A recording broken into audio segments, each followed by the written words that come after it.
Despite all the positive headlines, Jason, $18 billion in content obligations. Isn't cash burn here an issue?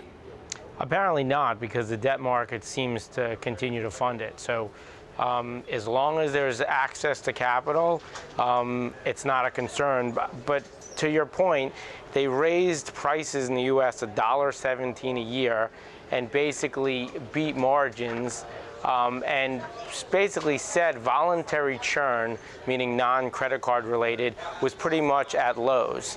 And so where this company's going is it's a service you have and don't cancel, and that's incredibly valuable when you think about that model on a global basis. Sure, but Jason, is there any limit to what Netflix will spend? It's already, targeted $8 billion, but could that rise to 10, 12, 14, 16?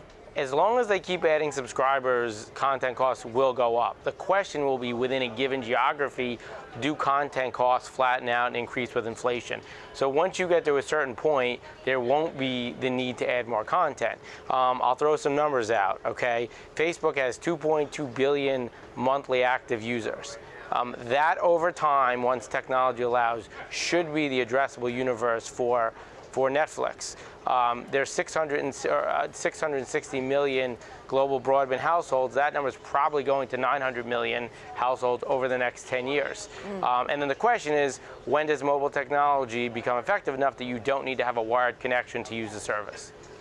So you said it's all about adding subscribers. This seems to be a subscriber story. So does it mean that going forward, it will all be about not just being here in the United States, but continuing to expand internationally? Where would they go?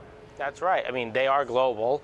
They have to make decisions every day about what languages, what countries to focus on, where they're getting momentum, where they see subscriber growth, and then they reinvest those subscription fees into more content. But this is a global service. I mean, as far as China, they've said that the plan would be to go there with a partner.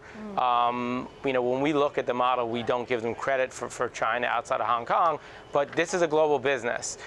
When you compare it to Amazon, Amazon's running a different business. Amazon is looking to drive Prime subscriptions, which have a shipping component and a content component, and as a result of that, Amazon's much more focused on specific countries, whereas Netflix is really looking at like a global content play.